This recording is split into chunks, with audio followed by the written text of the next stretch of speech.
मित्रों, परेशानी तो हर एक के जीवन में आती है, क्योंकि कहते हैं जीवन का दूसरा नाम ही परेशानी है। लेकिन जो लोग परेशानी में परेशान ना होकर उस परेशानी को दूर करने का रास्ता ढूंढते हैं और सबके आगे गिड़गिड़ाने की बजाय उस परेशानी से निकलने का रास्ता ढूंढते हैं, वे अपने मुश्किल समय से भी बहुत आसानी से बाहर निकल आते हैं। आज हम आपको एक ऐसी ही कहानी सुनाने जा रहे हैं जिससे आपको अपने जीवन में बुरे वक्त से निकलने की बहुत अच्छी सीख मिलेगी। हमारा आपसे निवेदन है कि इस कहानी को पूर्ण अवश्य सुनें। नमस्कार, स्वागत है आपका सनातन ज्ञान चक्र चैनल पे। एक समय की बात है, गौतूर नाम के एक गांव में एक पंडित जी रहा करते थे। उन्होंने एक साहूकार के पास 500 रुपए यह सोचकर जमा करा दिए कि जब उनकी बेटी की शादी होगी तो ये पैसे उनके काम आएंगे। देखते ही देखते समय निकलता गया और बेटी शादी योग्य हो गई। पंडित जी ने अपनी बेटी के लिए योग्य वर देखना शुरू कर दिया। उन्हें अपनी पुत्री के लिए एक लड़का पसंद आया, जिसके बाद पंडित जी साहूकार के पास अपने पैसे लेने गए। साहूकार ने उन्हें पैसे देने से इनकार करते हुए कहा, मेरे पास आपने कोई पैसे जमा नहीं कराए, आपके पास क्या सबूत है? आपने मेरे पास पैसे रखे थे, क्या आपके पास उसका कोई लिखित प्रमाण है? साहूकार की यह बातें सुनकर पंडित जी परेशान हो जाते हैं और वे समझ जाते हैं कि साहूकार ने उनके पैसे हड़प लिए हैं। एक दिन पंडित जी मंदिर से घर लौट रहे थे, तभी उनके दिमाग में विचार आया कि उन्हें उस साहूकार की शिकायत राजा से करनी चाहिए। हो सकता है राजा इस परेशानी का कोई हल निकाल दे। पंडित जी बिना देरी किए हुए राजा से मिलने के लिए पहुंच गए और वहां जाकर उन्होंने अपनी परेशानी राजा के सामने रखी। पंडित जी की बात सुनकर राजा ने कहा कि कल नगर के लिए हमारी सवारी निकलेगी, तुम उस समय उस साहूकार की दुकान के सामने जाकर खड़े हो जाना।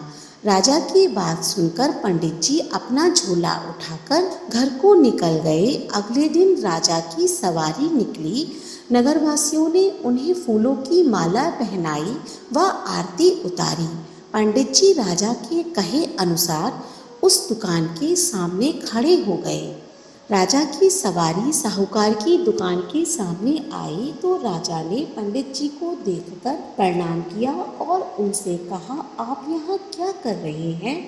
आप हमारे गुरु हैं, आप हमारे साथ बग्घी में चलिए। पंडित के बग्घी में बैठने के बाद साहूकार ने राजा की पूजा की और उन्हें फूलों की माला पहनाई।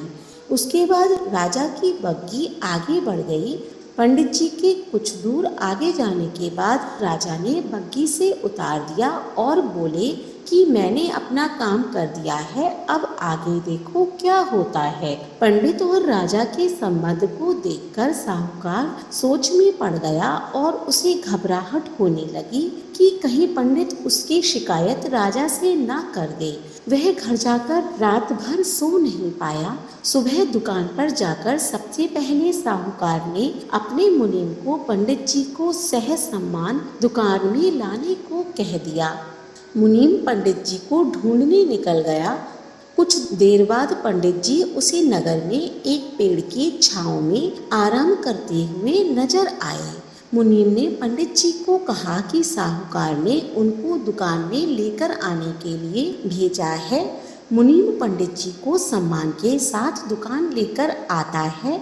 साहूकार पंडित जी को आदर सम्मान के साथ बिठाते हुए कहता है, मैंने पुराने खाते की अच्छी तरह जांच की है और उसमें आपने मुझे 500 रुपए दिए थे, इसकी जानकारी मिली है। यह पैसा पीछे 10 सालों से मेरे पास जमा है, जिस वजह से इसका ब्याज मिलाकर यह 12,500 रुपए हो गए। फिर साहूकार उन्हें 13,500 रुपए देता हुआ कहता है कि आपकी बेटी मेरी भी बेटी की तरह है, तो ये 1,000 रुपये मेरी तरफ से उसकी शादी के लिए है। साहूकार ने पंडित जी को 13,500 रुपये देकर बड़े ही प्रेम के साथ विदा किया। इस तरह पंडित जी को उनके अपने पैसों के साथ ही उसका ब्याज और शादी के लिए साहूकार की तरफ से 1,000 रुपये अतिरिक्त मिल गए।